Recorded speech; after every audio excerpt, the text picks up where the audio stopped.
In this video, we're going to talk about the parent graphs for logarithmic functions. So the graph of f of x equals the log base b of x is shown below for b being greater than 1 and for when b is between 0 and 1. Because f of x equals log base b of x and g of x equal b raised to the x are inverse functions, the graph of f of x, which is our logarithmic function, is a reflection of the graph of g of x, which is our exponential function, in the line y equals x. Let's take a little closer look here. We'll look first at the graph of f of x equals the log base b of x for when b is greater than 1.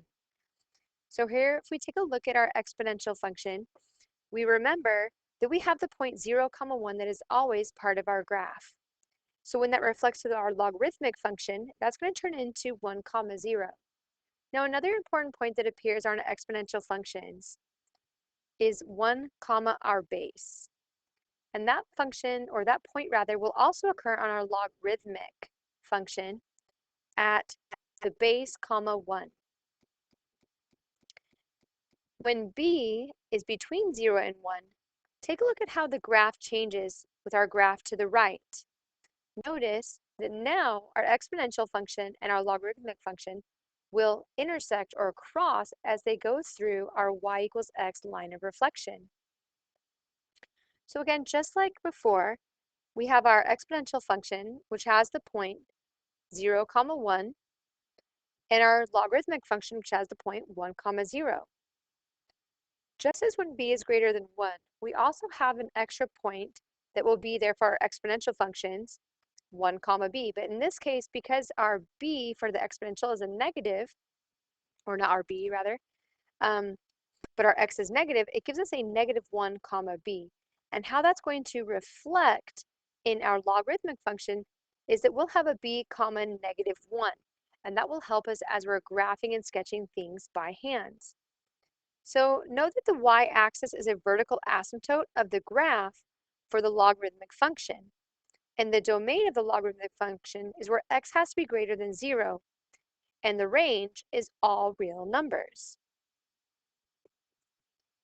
Let's talk a little bit about what the transformation graphs of logarithmic functions look like. So when we're talking about horizontal translations shifting left or right, notice that we're still dealing with that h, right? It's something inside with our h. So here we'll have the f of x minus h or f of x plus h. Remember, when it's on the inside, it lies to us. So when we see the minus sign, we're actually going to move to the right. And when we see the plus sign, we're actually going to move to the left. For vertical shifts up and down, we'll use the k value. So that will be the number on the outside. Sometimes that's even written on the front of the logarithm. So in our examples here where we have the log of x plus 3, that could even look like 3 plus the log of x. Or where it has log of x minus 1, it might say negative 1 plus the log of x. And that can also show that k value. So a plus means moving up and a minus means moving down. For reflections over our x and y axes, we have the negative sign occurring either inside or outside. If it's on the inside with our x, it'll be a reflection across the y-axis. And if it's on the outside, it'll be a reflection over the x-axis. For horizontal stretch and shrinks, our value will be on the inside with our x.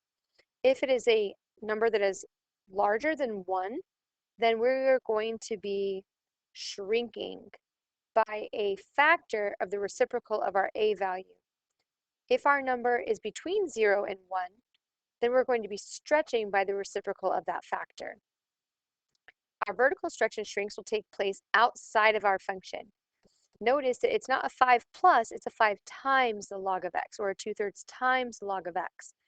If our value is greater than 1, we'll be stretching by a factor of that value. And if our value is between 0 and 1, then we'll be shrinking by a factor of that particular value. Let's do a couple quick examples of sketching some graphs. So we're going to use the graph of f of x equals the log of x, which is our parent function, to sketch the graphs of the following. Now, because it's just a log of x and we don't see a base, that tells us that our base is 10, which is the common log. So we're going to sketch these following functions. Let's first look at what it's telling us. So here we see a -1 in the front, but there's that plus sign separating them. So that tells us that this here is the k value.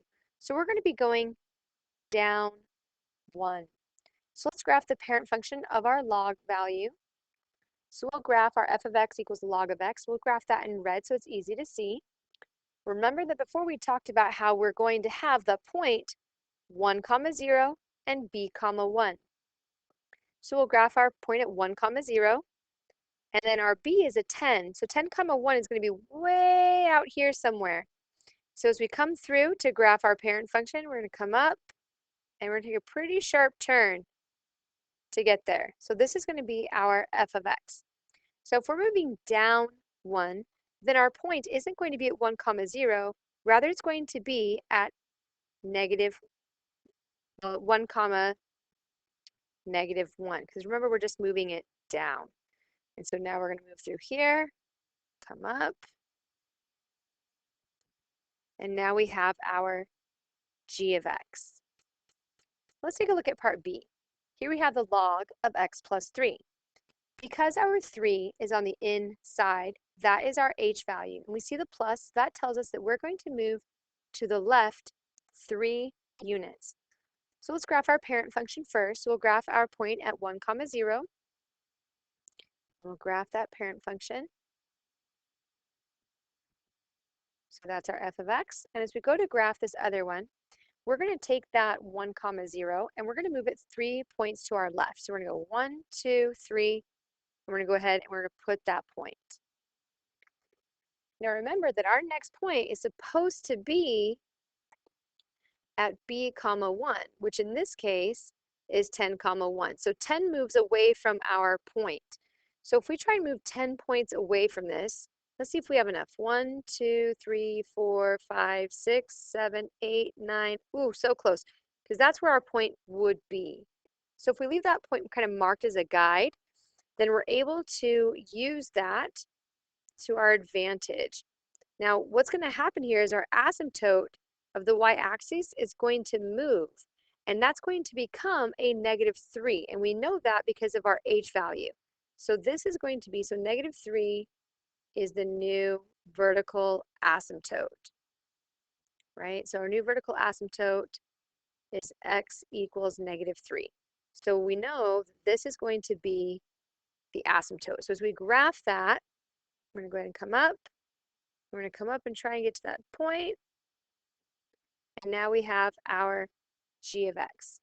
And so that's how we can sketch those graphs by hand. And simply by looking at our h's and k's, we can know which direction that they're going to move.